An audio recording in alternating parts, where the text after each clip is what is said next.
کا مسئلہ ہے، یہ چھپائیں گے کیونکہ اس کے چھپانے کے بعد ہی ان کا پیٹ آگ سے بھر سکتا ہے اور دنیا مل سکتی ہے۔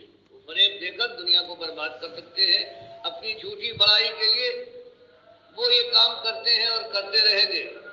مالک فرماتا ہے ان الذین یکتمون ما انزل اللہ من الکتاب، کہ فرمایا گیا اللہ کے بندو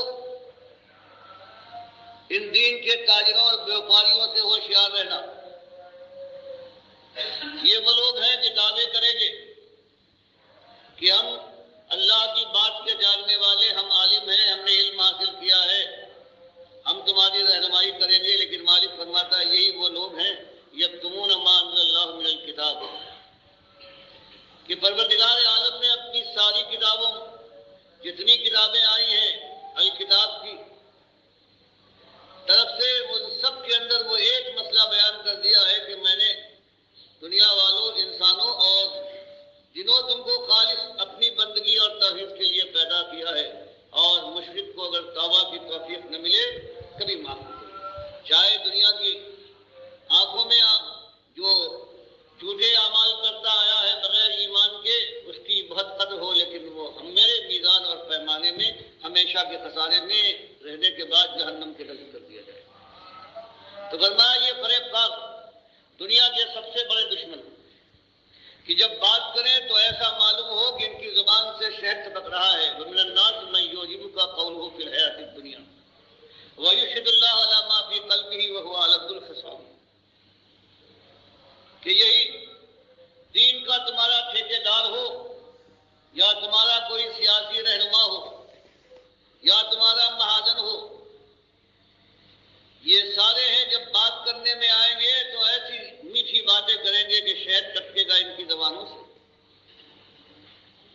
اور اس کے بعد بار بار قسمیں کھائیں گے کہ اللہ گواہ ہے کہ جو ہم کہہ رہے ہیں یہی حق ہے، ہم مومن ہیں، مسلم ہیں، مسلمانوں کے خیر خواہ ہیں، ان کے لیے جان قربان کر دیں گے۔ جیسے آج آپ نے دیکھا ہے ہر جگہ یہی ہوتا رہا ہے آپ کے اس معاشرے کے اندر، پورے ملک میں،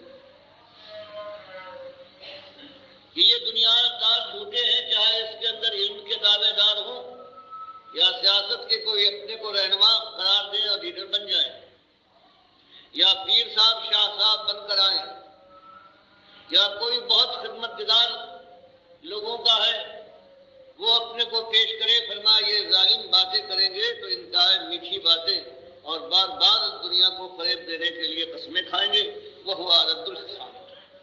لیکن یاد رکھو کہ یہ بدترین دشمن حق ہے، یہ بے ایمان ہے، ان سے ہوشیار رہنا۔ یہ کبھی حق کی بات، ایمان کی بات نہ کریں گے، ایمان کے علاوہ ایمان کو خراب کرنے والی جتنی باتیں ہیں وہ کریں گے، واضح کریں گے، سبز باغ دکھائیں گے۔ اور اس کے بعد وَإِذَا تَوَلَّىٰ سَعَىٰ فِي الْأَرْضِ لِيُفْسِدَ فِيهَا وَيُهْلِكَ الْحَرْثَ، اور جب تقریر کے بعد کہیں والی بن جائے، ان کے پاس کوئی قوت اور طاقت آ جائے، اختیارات کے مالک بن جائے، تو فرمایا سَعَىٰ فِي الْأَرْضِ لِيُفْسِدَ فِيهَا، کہ اصلاح کا دعویٰ اتنا کرتے تھے، لیکن اب کیا ہوگا کہ زمین میں چلے پھریں گے اور فساد برپا کریں گے، اللہ کے دین کی بجائے اللہ کے دین کی دشمنی کریں گے۔ فساد، ہر چیز فساد ہے جو اللہ اور اس کے رسول کی بات کے خلاف۔ یہ تو اللہ کے ساتھ ان کا معاملہ ہوگا، اور اللہ کی مخلوق کے ساتھ وَيُهْلِكَ الْحَرْثَ وَالنَّسْلَ، ان کی کھیتیوں کو اور ان کی نسلوں کو برباد کرنے کی فکر میں لگ جائیں گے، اپنی مرضی چلانے کے لیے، اپنی خود غرضی اور اپنے فائدے کے لیے، پھر ان کو کوئی اور روک نہ ہوگی۔ اور اگر ان سے کوئی وَإِذَا قِيلَ لَهُ اتَّقِ اللَّهَ، اگر کوئی ان کا ہمدرد ان کو ٹوکے کہ بھائی اپنی روش پر نگاہ ڈالو، کیسے کیسے وعدے کیے تھے، اب کیا کر رہے ہو؟ اب بھی وقت نہیں گیا ہے، ابھی زندگی ہے، توبہ کر کے سیدھے ہو جاؤ۔ فرمایا اس کے بعد یہ سیدھے ہونے کی بجائے مالک کا ارشاد ہے وَإِذَا قِيلَ لَهُ اتَّقِ اللَّهَ أَخَذَتْهُ الْعِزَّةُ بِالْإِثْمِ وَحَسْبُهُ جَهَنَّمُ وَلَبِئْسَ الْمِهَادُ، تو بجائے اس کے اپنی غلطی مان کر سیدھا ہو جائے اور اللہ کے دین کے لیے کچھ کوشش کرے اور اللہ کے بندوں کا دشمن نہ بنے۔ اخذت العزت بالاسم، فرمایا اس کی جھوٹی عزت اور اپنا مقام سمجھتا ہے جو میں نے پہلے کہا ہے، اور اگر اب بھی یہ بتاؤں کہ میں میٹھی ہوگی اور دنیا کیا کہے گی؟ فرمایا نہیں، اس کا جھوٹا تکبر ہے، پندار ہے، وہ اس کو روکے رکھے گا، کبھی پلٹ کر نہ آئے گا، بلکہ جمع رہے گا اسی فساد کے اوپر اور اسی بے ایمانی پر۔ فرمایا پرواہ نہیں ہے، تم کو دھوکہ دے رہا ہے، تم بھی خود بھی بڑے بھولے بنتے ہو۔ حق و ناحق کی تمیز کرنے کی بجائے جو تم کو میٹھی باتوں سے تمہارا دل موہ لے، تم کہتے ہو یہ سچا ہے۔ نہ ایمان تمہارے اندر، نہ فرق تمہارے پاس، نہ قرآن کی اوپر تمہارا اعتماد۔ تم تو خالص دنیا جدھر جا رہی ہے تم بھی اسی کی طرح اسی طرف بڑھتے جا رہے ہو۔ تمہاری فرماتا ہے کہ تم کو فریب دے جائے اور تم اس جہنم کو بھر دو اپنے ان بڑوں کے پیچھے، تمہاری مرضی۔ لیکن اس کو یاد رکھنا چاہیے کہ اس کے لیے میں نے جہنم تیار کر رکھی ہے اس پروپکار سردار کے لیے، اور یہی اس کے لیے موضوع جگہ ہے، اس کے اندر چھوڑ۔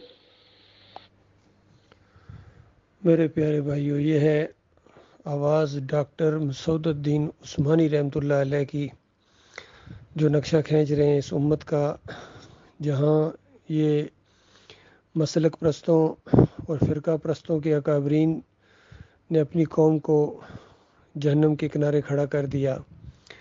ان سیاسی لوگوں نے اور ان جرنیلوں نے اور ان ججوں نے کوئی خیر کا کام یہ نہیں کرتے ہیں، بلکہ خالص فساد برپا کرتے ہیں۔ جہاں ان کی طرف اشارہ ہے، وہاں یہ جو اپنے کردار سامنے آئے ہیں ان کے اوپر بھی یہ پوری طرح یہ بیان چپک گیا ہے۔ جو اس جماعت کے اندر جنہوں نے فتور مچایا ہے، بڑی میٹھی باتوں کے ساتھ جنہوں نے لوگوں کو اپنا گرویدہ بنا لیا، اس میں نمبر 1 ہے محمد حنیف، اس کے بعد یہ سعید احمد ہے، پھر یہ یعقوب علی ہے، پھر یہ اختر بیگ ہے، پھر یہ فیاض محمود باجوہ ہے، جنہوں نے جماعت کے اندر اس جماعت کو توڑنے میں بہت بڑا کردار ادا کیا ہے۔ پھر یہ قاری خلیل الرحمن ہے، پھر یہ عربی انداز سے گفتگو کرنے والا یہ عتیق الرحمن ہے، پھر بڑے علم کا پہاڑ اور سمندر یہ منور سلطان ہے۔ ان کی باتوں میں آ کے یہ پیچھے چلنے والے، ان کو بالکل حق اور باطل کی کوئی تمیز نہیں رہی ہے۔ جو ان کو ذرا میٹھے انداز سے بات کرے، دل موہ لینے والی، بس اس کے پیچھے یہ چل پڑتے ہیں، اور ان کو کوئی آخرت کی فکر نہیں ہے، نہ جنت کا شوق، نہ جہنم کا خوف۔ تو یہ ڈاکٹر عثمانی رحمۃ اللہ علیہ ان لوگوں کا، ایسے لوگوں کا نقشہ کھینچ رہے ہیں کہ ان کی میٹھی میٹھی باتوں میں نہ آنا، بلکہ یہ اصل جگڑالو ہیں۔ اور جب کبھی ان کو احساس دلایا جائے کہ اللہ سے ڈرو، کیسے کیسے تم نے دعوے کیے تھے کہ ہم اس جماعت کو آگے لے کے جائیں گے اور کفر و شرک کا مقابلہ کریں گے اور رنگے جہاں بدلی کر دیں گے، تم نے تو اپنا ایمان بدلی کر دیا۔ تو اس کے بعد ان کا جو جھوٹا پندار ہے، جھوٹی ان کی جو شہرت ہے اور نام ہے، یہ عزت یہ راستے میں آ جاتی ہے، اور یہ ڈٹ جاتے ہیں، یہ سارے ڈٹ گئے ہیں اپنے غلط موقف کے اوپر۔ تو بالکل یہ بات پوری طرح ان کے اوپر چسپاں ہو جاتی ہے۔ جو 2 کردار سامنے آتے ہیں، قرآن نے 2 کردار سامنے لائے ہیں، ایک یہ شیطانیت والا انداز ہے، اور ایک ابھی ڈاکٹر صاحب بیان کریں گے، وہ بھی میں یہاں ریکارڈ کروں گا۔ دوسرا کردار ہے جو خالص اللہ کے بندے ہوتے ہیں، اللہ کی رضا کی حاصل کرنے کے لیے اپنی جان تک کو بیچ دیتے ہیں، اپنی جان اور مال کا سودا کر لیتے ہیں، جس کی اس دور میں بہترین مثال ڈاکٹر مسعود الدین عثمانی رحمۃ اللہ علیہ خود ہیں۔ صحیح معنوں میں یہ عالم دین میدان میں آئے ہیں، اور انہوں نے توحید کی دعوت دی ہے، رد شرک کیا ہے، طاغوت کی نشاندہی کی ہے، انگلی رکھ کے نام لے کے، اور اعلان کر دیا کہ کسی پر چوٹ پڑے، کوئی ناراض ہو، چھوٹے اور بڑے کا لحاظ کیے بغیر، اس طریقے سے ان کا شرک اور کفر، ان کے اکابرین کا، صوفیہ کا، اور ان جتنے مسلک ہیں ان کے اکابرین اور ان کے بانیوں کے جتنے شرک کے عقائد تھے، اس کو کتابوں میں لکھ دیا۔ وفات ختم الرسل کے آخر میں بھی ان کے عقائد دیے ہیں، بریلویوں کے، دیوبندیوں کے، اہل حدیثوں کے، جماعت اسلامی والوں کے، اور عذاب برزخ جو کتابچہ لکھا ہے اس کے آخر میں بھی ان کے عقائد دے کے قرآن حدیث کے موازنے سے ثابت کیا کہ یہ سارے کے سارے عقیدے کی خرابی کے اندر مبتلا رہے ہیں۔ ان کے پیچھے چلو گے تو اس کے بعد مالک جہنم کی آگ کو موقع دے گا، اس کے اندر تمہیں ہمیشہ کی آگ کے اندر رہنا پڑے گا۔ ابھی یہ بیان جاری ہے، اب اس کو سنیے۔ تو قرآن کسی مسئلے میں کوئی سیاسی مسئلہ بیان کرے، کوئی معاشی مسئلہ بیان کرے، کوئی علم کی بات، کوئی معاشرت کی بات ہو، ہر جگہ یہ بات اللہ یاد دلاتا ہے کہ میرے بندوں، مرنا ہے تمہیں، فیصلے کے لیے میرے پاس آنا ہے۔ اور کامیابی کی صرف ایک ہی صورت ہے کہ دنیا میں جب تک رہتے ہو ایمان کے ساتھ رہو، اپنی حد تک ایمان کے تقاضے پورے کرو۔ اور آج ہر طرف سے اسی چیز کے ساتھ دشمنی ہے، منبر اور محراب ہو، یہ پلیٹ فارم ہو، جہاں سے بھی ہو، یہ ایمان کی دشمنی میں ہر شخص آگے بڑھنے کی کوشش کرتا ہے، ایک دوسرے سے سبقت لے جانے کی کوشش کرتا ہے۔ اور اس بد نصیب امت کا حال یہ ہے کہ بغیر ان کے پہچانے ہوئے بس ان کے ساتھ ان کے پیچھے دوڑے چلے جا رہے ہیں۔ تب اللہ فرماتا کرتے رہو، ایک دن آنے والا ہے کلا اذا بلغت التراقی وقیل من راق وظن انہ الفراق۔ آج ایمان نہ لاؤ اور اپنے دل کی اور دنیا کی آواز میں آواز لگاتے ہوئے دوڑتے جاؤ، ایک دن آنے والا ہے کہ یہ تمہاری جان ہستیوں تک پہنچ جائے گی، کوئی تمہارے کام نہ آئے گا، اور پھر اگر تمہاری پنڈلیوں سے چمٹ جائیں تو اس کے بعد الگ نہ کر پاؤ گے اور سمجھو گے کہ بس اب آخری وقت آ گیا ہے، تمہارے اوپر خود آیا ہو جائے گا۔ تو بتاؤ اس کے بعد پھر اب پچھتاوا ایسا ہے کہ اس کی تلافی ممکن نہیں ہے، تو آج کچھ کر لو، اللہ کو اپنا مالک مان کر اس طرح سے بندگی کر لو ہر معاملے میں جس طرح سے اس کے آخری رسول صلی اللہ علیہ وسلم پر جو کتاب اتری ہے اس نے بیان فرمایا ہے، اور اس کی تفسیر اللہ کے آخری رسول صلی اللہ علیہ وسلم نے اپنی زندگی سے پیش کر کے دکھا دی ہے۔ اپنے ایک ساتھیوں کو وہی تعلیم دی ہے، ان کی زندگی پوری دنیا کے لیے قیامت تک کے لیے مشعل راہ ہے، جس کو آج ہم نے بلا دیا ہے۔ اور اس کے بعد تب اللہ نے ہمارے ساتھ یہ کیا ہے کہ ہمارے منہ پر ہر طرف سے تھوک کی بارش ہے اور ماتھوں پر ٹھوکریں پڑ رہی ہیں، آبرو کے دامن تار تار ہیں، ماں اور بہنیں ہزاروں لاکھوں کی تعداد میں بیٹیاں ہیں، وہ ہندوؤں، سکھوں، عیسائیوں اور یہودیوں کے بستروں پر اولادیں جنوا رہی ہیں۔ اور اس کے بعد آپ کو سن کر شاید تعجب ہو کہ یہی ایک مولوی ہیں شاید بجلی گھر کے جو مولانا کہلاتے ہیں، یہ بیان کرتے ہیں کہ میں گیا ہوں دیوبند کی 100 سال کی جو تقریب ہو رہی تھی، اور وہاں ایک برقع پوش خاتون میرے پاس آئی، سلام کرنے کے بعد اس نے کہا کہ آپ پاکستان سے تشریف لائے ہیں؟ کہتے میں نے اقرار کیا کہ ہاں۔ یہ سننا تھا، وہ جوش میں بھری ہوئی کہ بے ایمانوں، پاکستان اسلامی ملک بنانے والوں، یہ بھول گئے کہ تم اپنی ماں اور بہنوں کو یہاں چھوڑ گئے۔ میں 35-36 سال سے ایک سکھ کی بیوی ہوں، 9 اولادیں پر پیدا کروا چکی ہوں۔ تو یہ تو وقتی اور ہنگامی ہے، جب تک کہ یہ بے عزتی، جب تک کہ رگوں میں خون ہے اور ایک کوئی شخص جی رہا ہے۔ لیکن مالک فرماتا ہے وہ وقت بھی آنے والا ہے جب تمہاری پنڈلیاں اگر پنڈلیوں سے چمٹ جائیں تو الگ نہ کر پاؤ گے۔ اور قرآن فرماتا ہے کہ پھر اللہ کے فرشتے کہیں گے کہ کس چیز میں تھے؟ تم کو پیدا کیا گیا تھا اللہ کی توحید اور بندگی کے لیے، تم دنیا کے اوپر ریچھ مرے، اور اس کے لیے تم نے کبھی قبروں کو پوجا، کبھی آستانوں پر جانے کے بعد پھیرے لگائے، کبھی اولیاء کو آواز دی اور کبھی انبیاء کو مالا جپی۔ سب کچھ تم نے کیا، لیکن ایمان کے ساتھ غدر سے باز نہ آئے۔ اب جہاں جا رہے ہو ہمیشہ کی آگ تمہارے انتظار میں ہے، اب چین کا کوئی ایک موقع تمہارے سامنے نہ آئے۔ تو یہ مسئلہ ہے، اور آج پوری امت کے سارے جو رہنما کہلاتے ہیں، چاہے کس رنگ میں ہوں، سیاست کے رنگ میں آئیں، اقتدار کے رنگ میں آئیں، مولوی اور پیر کے رنگ میں آئیں، دولت کی فراوانی والے آئیں، یا کوئی مقرر ہو یا کوئی پروفیسر ہو یا کوئی شخص ہے، سب کا عزم ہے کہ وہ اصلی مسئلہ کبھی سامنے نہ لائے کہ ایمان کے لیے تمہاری آزمائش ہے، اور اسی ایمان کے اوپر دنیا اور آخرت میں فیصلہ کرے گا اللہ تعالیٰ کہ تم جیتے ہو یا ہار جاؤ گے۔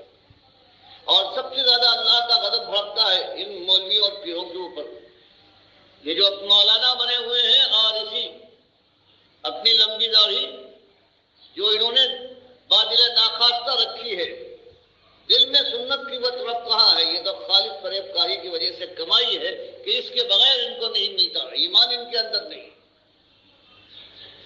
اصلی اس مسئلے کو چھپا جاتے ہیں جن کے لیے مالک فرماتا ہے اللہ نے ان الذین یکتمون ما انزل اللہ من الکتاب ویشترون به ثمنا قلیلا. یہ وہ لوگ ہیں اللہ کے اس ایمان کے مسئلے کی جو کتاب کے اندر موجود ہے اس کو چھپا جاتے ہیں اور اس کے بدلے میں یہی دنیا سے اپنے پیٹ کو بھرتے ہیں. یہ کمائی جس کو بہت سمجھتے ہیں اللہ فرماتا ہے کتنے دنوں کام آئے گی. قارون کے پاس سب کچھ تھا لیکن ہم نے دھسا دیا، کب تک اس کے کام. فرمایا اس کو وقت کے ساتھ کہ ہم نے کارنامہ انجام دیا ہے. فرماتا ہے مالک اولئک الذین لا یاکلون فی بطونہم الا النار. یہ وہ لوگ ہیں کہ جو اپنے پیٹ میں آگ بھر رہے ہیں. یہ دولت، یہ بے ایمانی کے ساتھ یہ مسئلہ چھپا کر توحید کا اور شرک اور کفر کی تبلیغ ہے. اس سے مال ملتا ہے، اس سے کھاتے پیتے ہیں، نظر و نیاز کا بھی نذرانے بھی حاصل کرتے ہیں اور کیا کچھ نہیں ہے. فرمایا اس کو سمجھتے ہیں کہ ہم نے کمائی کی ہے. فرمایا کمائی تو کی ہے لیکن آگ تم نے اپنے پیٹ میں بھری ہے. اور پروردگار قیامت کے دن میدان محشر میں تمہاری طرف نگاہ نہ کرے گا، اس قدر ناراض ہوگا اور نہ تم کو کسی طرح سے پاک کرے گا. اسی طرح سے اپنی اس گندگی میں لتھڑے ہوئے جہنم کی آگ میں جھونک دیے جاؤ گے. مالک نے ان کے لیے بتایا. پھر فرماتا ہے ما اصبرہم علی النار کہ کس قدر صابر ہیں، یہ جانتے بوجھتے یہ آپ کے کتنے شوقین ہیں کہ اللہ کے آپ کے خریدار بنتے ہیں. ایمان کی بات کہنے کی بجائے بے ایمانی کو رواج دیتے ہیں، توحید کی بجائے شرک کو یہ عام کرتے ہیں، سنت کی بجائے بدعت کی طرف بلاتے ہیں اور آخرت کی دعوت دینے کی بجائے خالص دنیا کا ان کا ذکر ہوتا ہے. کہیں کسی پیر کو انہوں نے اللہ سے آگے بڑھا دیا کہ اللہ کے ساتھ وہ جنت میں گلگشت کر رہے تھے کہ اللہ تعالیٰ کا پیر پھسلا، انہوں نے ہاتھ پکڑ کر دستگیر بن گئے.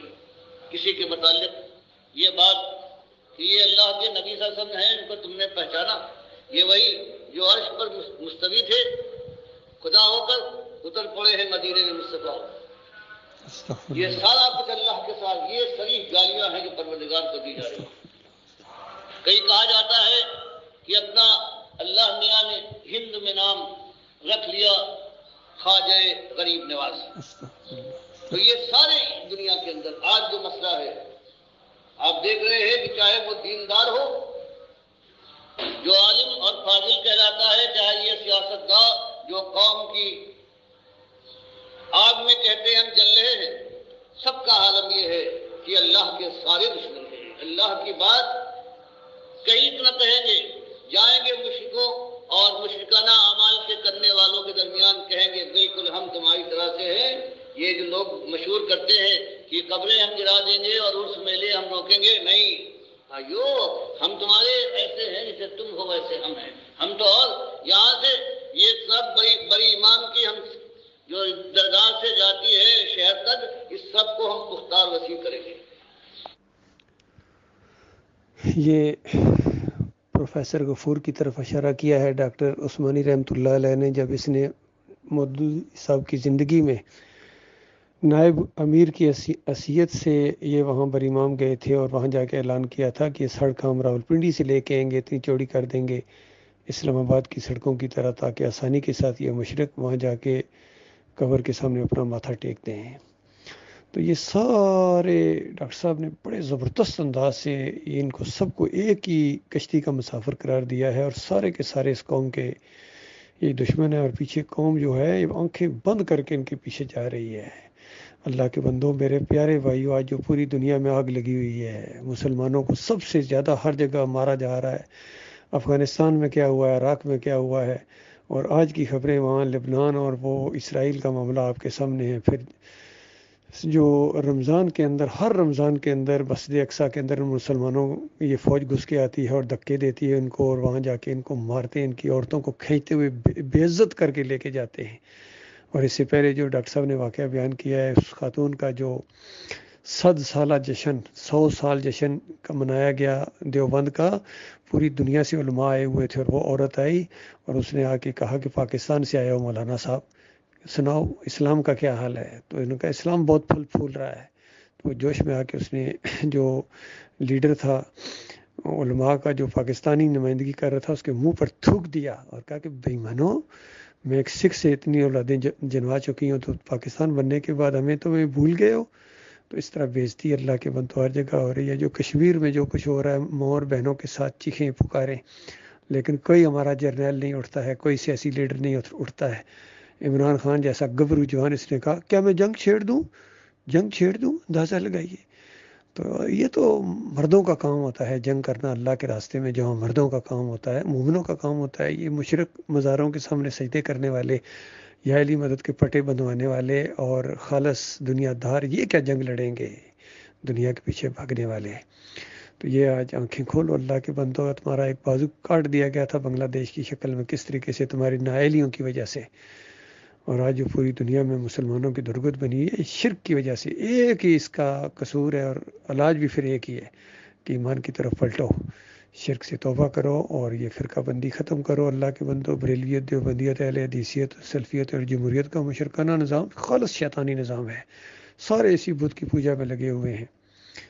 تو یہ معاملہ اللہ کے بندوں، گزشتہ 37 سال سے میں یہ بات کہہ رہا ہوں. میں 7 پنجاب ریجمنٹ میں افسر تھا، وہاں بھی جا کے میں نے یہی بات اس وقت اٹھائی تھی. یہی چیزیں تھیں کہ تمہاری ذلت اور خواری، یہ اس کی وجہ یہ ہے، اور آئندہ تمہاری ذلت اور خواری جو آنے والی ہے. تو اس وقت فوج نے بھی اس طرف توجہ نہیں دی، بجائے اس کے کہ اپنی اصلاح کرتے اور ایمان عقیدے کی طرف آتے، لیکن اپنے اس دنیاوی منصب اور دنیاوی سارے معاملات یہ کرتے گئے. لیکن ایمان اور عقیدے کے ساتھ انہوں نے بڑا جو ہے نا زیادتی کی ہے، اور ایمان کا مذاق اڑایا ہے، توحید کا مذاق اڑایا ہے انہوں نے. تو اللہ تعالیٰ پوری طرح اوپر دیکھ رہا ہے، وہ ان کو شکنجے میں کس رہا ہے. اور یہ تو دنیا کی ذلت اور خواری ہے، مرنے کے ساتھ وہ آگ لگنے والی ہے جو کبھی بجھائے نہ بجھے گی. اللہ تعالیٰ غور و فکر کرنے کی توفیق عطا فرمائے. جان ہتھیلی پر رکھ کر میں یہ بیان اپنے بھائیوں کے سامنے رکھتا ہوں، کیونکہ اس کو کوئی ماننے کے لیے تیار نہیں ہے. سارے اس کو کاٹنے کو دوڑتے ہیں اور مارنے کو دوڑتے ہیں، پرچے کٹ جاتے ہیں. بہرحال کوئی بات نہیں، پرچے کٹے تو اس بات پر کٹے. دیکھیے ان کو دنیاوی لحاظ سے 100 پرچے کٹ چکے ہیں اور جیلوں میں بھی جاتے ہیں، لاٹھیاں پڑتی ہیں، آنسو گیس اور ذلت اور خواری علیحدہ. ہمیں تو اللہ کے راستے میں ہے، اور یہ اللہ کے راستے میں جس کو یہ توفیق مل جائے کہ اللہ کے راستے کی یہ پھول سمجھے اور برداشت کرتا رہے، جمع رہے ایمان خالص کے اوپر، وتواصوا بالحق وتواصوا بالصبر کرتا رہے، تو کامیابی انشاءاللہ آئے گی اور کفر و شرک کا جنازہ اٹھے گا. یہ ہو کے رہنا ہے. اس کے بعد نہ کوئی داتا دستگیر رہے گا، نہ مشکل کشا اور حاجت روا رہیں گے. سب کو گراؤنڈ کر دیا جائے گا، ان مزاروں کو، ان مندروں کو جو مسلمانوں کے مندر ہیں. ہندو مورتی کو پوجتا ہے اور یہ اپنے قبر کو پوجتا ہے. وہ کھڑا کر کے پوجتا ہے، یہ لٹا کے پوجتا ہے. وہ وہاں بھجن گاتا ہے، یہ قوالیاں گاتا ہے. وہ وہاں پرشاد بانٹتا ہے، یہ نیاز بانٹتا ہے. وہ وہاں جا کے ڈنڈوت کرتا ہے اور یہ کہتا ہے سجدہ تعظیمی کیا ہے. ان کے علماء سجدہ تعظیمی ثابت کرتے ہیں، بے ایمان مفسرین. تو اس طرح اللہ کے ساتھ انہوں نے کھیل کھیلا ہے، اللہ کو شرک کے ساتھ گھلیاں دی ہیں. تو اللہ تعالیٰ چھوڑنے والا نہیں ہے تمہیں. بہرحال جو خوش قسمت ہوں گے، جو اس بات کو مانیں گے، اپنا بھلا کریں گے، اور جو نہیں مانیں گے اللہ تعالیٰ بہت ہی سختی کے ساتھ ان کے ساتھ پیش آئے گا دنیا اور آخرت میں.